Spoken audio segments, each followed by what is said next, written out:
Yuhu, hotpot malah pertama di kota Tasik. Eits, tenang aja Besti. Pastinya 100% halal ya guys ya. Congrats ya buat Malatang Hotpot udah buka cabangnya di kota Tasik. Kalian nanya lokasinya di mana? Aku kasih tahu ya. Lokasinya di Ruko AP sebelah Street Boba.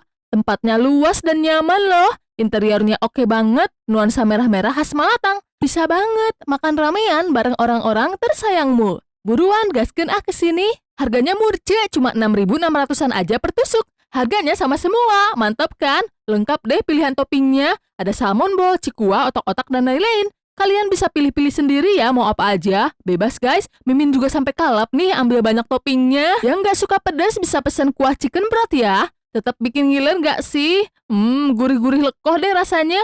Ada sensasi rasa lempah juga. Nikmat dimakan pas anget-anget. Kuah malanya endulita coy, enak banget. Pedesnya khas, wanginya